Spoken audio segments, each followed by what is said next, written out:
Good morning, everybody, and welcome to the Live Out Loud video blog.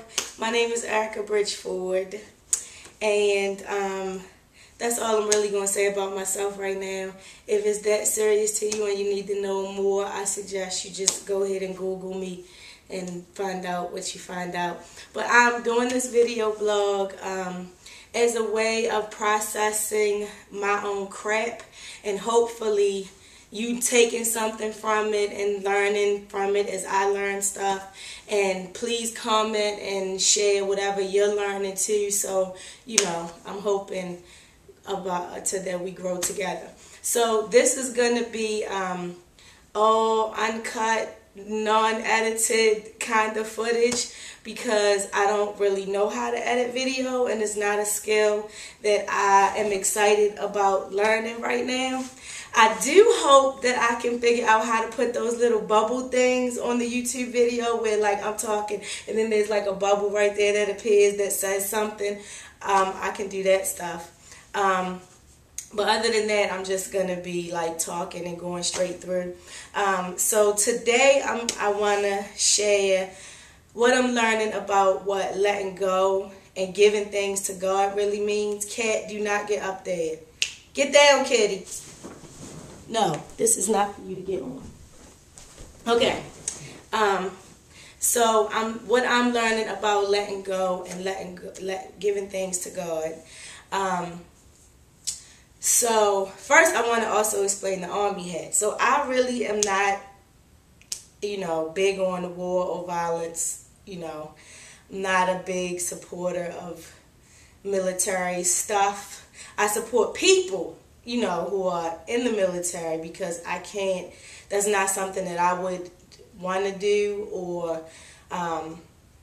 so I send prayers all the time to people doing military service all over the world, not just in America. But that's a different video blog. But anyway, this hat for me, if you ever see me wearing this hat, it's because either I'm pushing through something in my life at the time, or I'm having a really bad mohawk day. And so this happens to be, both of those things are happening this morning. And so, yeah. So, and I think, so for me, pushing through something is not about violence that I'm pushing through, but this hat helps me to remember to be vigilant about whatever it is I need to be focused on, and to be focused regardless, even when I don't understand what is to come and what's going to happen, to still just be vigilant and moving forward and being focused. And so that's right now. So I took a trip for my job to Asheville, North Carolina, which is a very small mountain town, and I flew. I won't even say which airline, because I guess it doesn't matter, since airlines can just lose your bags randomly. I don't think there's a rhyme or reason to it. Your stuff is just gone. So, I get off the flight at almost 12 o'clock the other night. I've been gone for 3 days. I miss my kids. My mommy is picking me up at the airport. And I get there and my bag is nowhere to be found. They tell me it's coming the next morning. It's not there. Now, so this is now 2 days later, and yesterday I was on the phone all day, and they thought it was coming in, and then somebody else tells me, I don't know why they told you it was coming, because we don't even see in the system that it's came on a different flight or anything. So, and it was supposed to be being delivered to me yesterday morning, so I've been on the phone all day yesterday. So last night, I was driving, and I started having some kind of like, just panic mode, like, okay, these can't find my bag, like my bag is gone, right? So as soon as I started thinking, oh crap, my bag is gone, I also started saying in my mind, all right, just give it to God, just give it to God, right? Okay, so people tell you to give stuff to God, but nobody actually talks about how the freak do you do that, And so I found out how I needed to do it. So here we go. So I'm driving, and I start realizing this is my only piece of luggage. and it has things in it that I really care about. So it didn't have anything really expensive, but so I'm going to tell you what was in the bag a little bit, just so you understand how much this giving it to God stuff, really, I had a big, fat, gigantic aha moment. So, I train mediators, and about a week and a half ago, I finished the training of people, and this one lady came to me like day before the last day of training, and I wear feather earrings a lot. So first of all, there's a bag in that luggage that is full of all of my favorite earrings and some jewelry, a bunch of feather earrings. And so I was wearing them different earrings throughout the training, and this woman came to me and said, her name is Carol. Hi, Carol. She came to me and said she had these earrings that she handmade for me. So she bought some for me, and then she said, I really realized I wanted to give you something special, and so I made you this particular one. And so these earrings were beautiful. They were like silver, and not only did they have feathers hanging off of them, but they had these beads that matched the feathers, and they were just really cute. And she said these feathers were in my backyard, and I found them a long time ago, and I thought they were beautiful, and I just saved them, and I never knew why, but I just kept saying to myself, I'm saving these for something special. And when I decided that I wanted to give you something, not just buy you something, I realized these feathers were for you. And she made me the freaking earrings. So that is not something I can get back. That shit is just, right? Okay. And then my friend Julia, who I trained in I'm making friends with people I trained in mediation. This is a okay. So my friend Julia came through a mediation training in July, and she, we became really cool. And if you want to go, you can learn a lot about Julia if you go to my Fed is a Crackhead blog on posterous.com. The blog post is called The Thing About Julia. So there you go. But I decided to do a spoken word piece and perform at an open mic, which was my first time doing that. Although I talk in front of people all the time, I had never done that. And she was there, only white lady in a grass eaters bunch of black people club, and it was the day after my birthday, and she gave me a t-shirt. I had a brother who passed away some years back. His name was Corny, and she gave me this t-shirt that had a big piece of candy corn on it, and it said "Stay Corny," and it was really cute and funny, and it was this pretty bright orange that was real cute on my caramel skin, and that was in the bag. I don't have a lot of clothes, so there was a pair of jeans in there. There was my favorite pair of jean leggings. There was a really nice shirt that I liked. There was, there's stuff in there. Oh, there were DVDs that don't even belong to me. They belong to my job, but I had to take them to use them for certain movie clips that we used in this particular training. So there's all this crap in there, right? And so I said, all right, I'm driving. I'm going to give it to God. So while I'm saying I want to give it to God, I'm also thinking, remembering all this stuff that's in there. Oh, crap, my sparkly tennis shoes are in there. All right, I'm going to give it to God. I'm going to give it to God.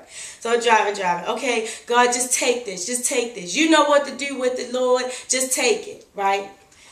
And oh my God, but the DVDs are there. I'm going to have to pay for them.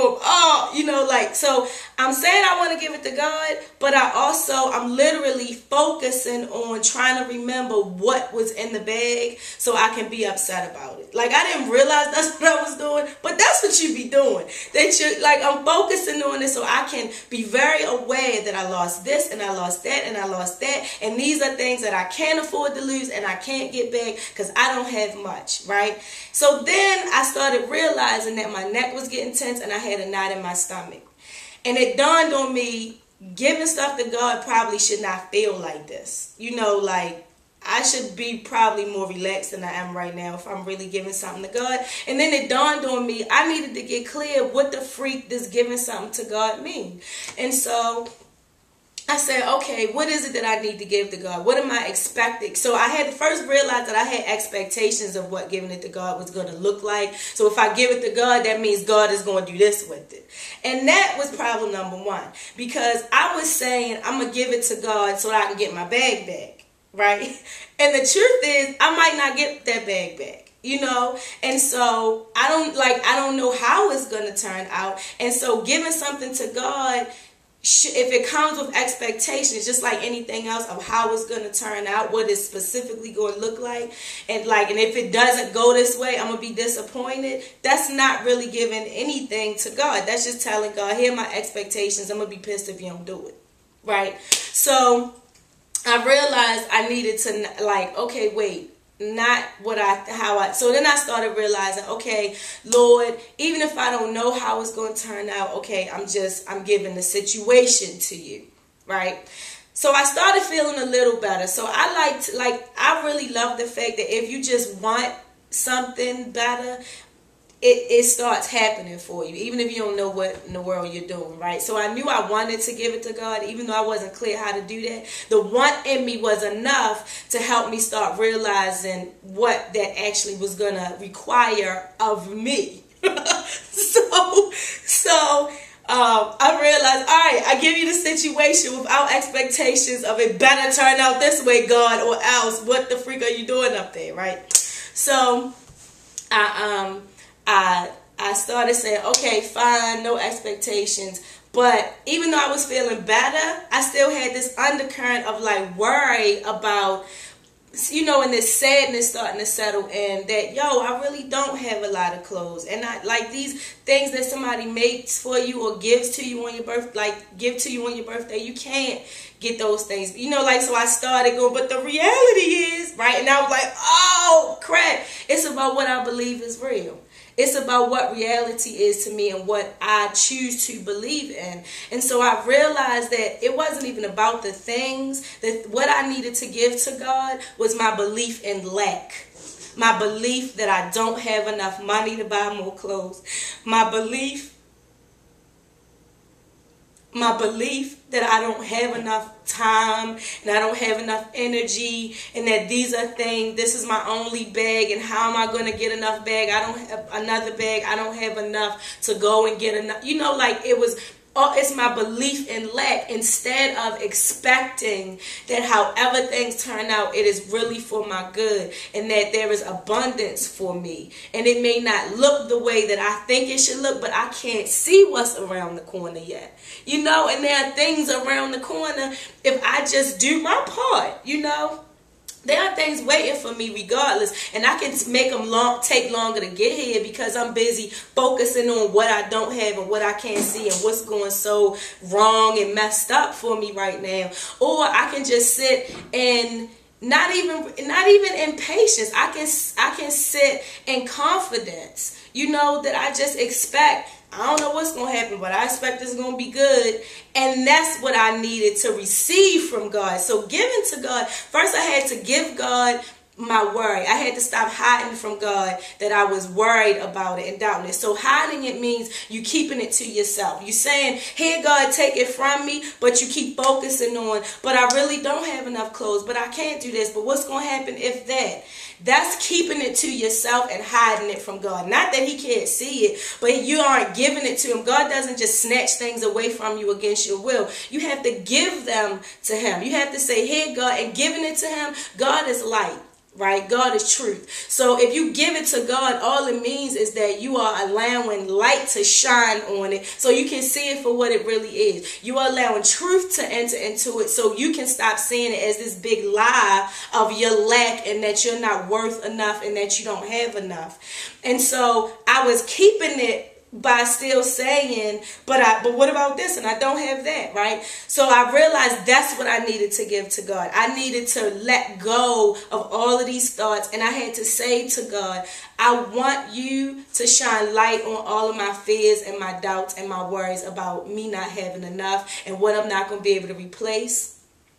And giving it, I started crying because I realized I didn't want to let go of those things. Those things were real to me and they made common sense that I don't have, what I don't have and what I can't see. And so there was some resistance somewhere inside of me to really saying, let go of those thoughts. Don't let those thoughts be true for you anymore. Stop believing in those thoughts. That's what letting them go means. And that shit hurt.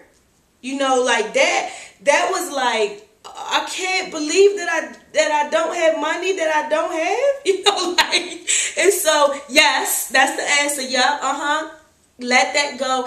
Give it to the light. Give it to the truth, right? So as I'm driving, I'm crying and I'm going, but okay, God, that's what I really want to do. I do want truth on it. I do want light shining on it. And in the light, what I started to see was it wasn't necessarily the things, right? You know, that what's beautiful about those earrings is that somebody thought enough of me, that somebody met me in their life and they had been holding something special that was special to them, and they were waiting for something, and I was that something that came along that they said, this is what this is for, and that caused a relief for her that she could create and give something to me to take away. That's not something that I will ever lose. That will be a story I will tell for the rest of my life. That will be, you know, like, that's eternal. Love is something that's eternal. So I don't have the thing to show for it. Don't you do it. Don't you do it.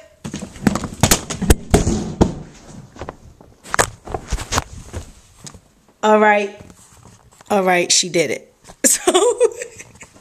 So I'll just sit like this for the rest. I don't have the thing to show for it anymore, but I do have the knowledge that she gave it to me, and I have that feeling in my heart that somebody did that for me. The t-shirt, same way. My brother's body is not here with me anymore, but somebody connected with my story and my connection to him, and they joined me in my love of my brother and gave me a t-shirt that would make me laugh about him, and now laugh and feel loved by her at the same time. And those are things I couldn't pay enough money for anyway, or get anyway. And so that's what I had to let God shine some light on, you know, and that's what I had to see. And once I was able to see those things, I started feeling better instantly. Like, right, that's going to happen how many more times in my life? A lot. That somebody meets me and says, I want to give you something. I feel like this something is for you. You know, that's going to happen a lot. I believe that that's going to happen a lot in my life. And then when I started telling my daughter the story, you know, about how I was letting go and what letting go was meaning, that I had to really, you know, let go of my belief in lack and start expecting abundance, she was like, all right, and that mean you probably getting ready to go on a shopping spree or something. And I was like, right, I'm probably getting ready to get some clothes. And then this morning when I was telling my cousin and Kendra about, okay, so I'm a really video blog today and this is what it's going to be about, she was like, and you know what's really funny about that? My giveaway bag. So, and Kendra, if you ever want, okay, this is my cousin and Kendra, if you ever want to shop, I'm telling y'all, if you ever want to shop, just wait and go sit in front of Kendra's closet at like every 6 months when she just starts cleaning stuff out, because then she has these huge giveaway bags of stuff that when you first saw it, you was like, oh, that is cute. She was like, I'm never giving it away. And then like 3 to 6 months later, it'll be in the giveaway bag. So you just have to wait for it and, you know, it'll be yours. So she was like, so in the giveaway bag, I have jean leggings and not the silver sparkly tennis shoes like you have, but I have pink ones and I love the pink ones, you know. And so, like, she's telling me about all the stuff that she has in the bag that, you know, will not just replace, but probably be better than a lot of the stuff that I supposedly lost. And so I am just, you know, really feeling a lot better and realizing tangibly, oh, this is what giving it to God really means. So I have to go and get ready for work. I hope you got something out of this, and I will talk to you next time.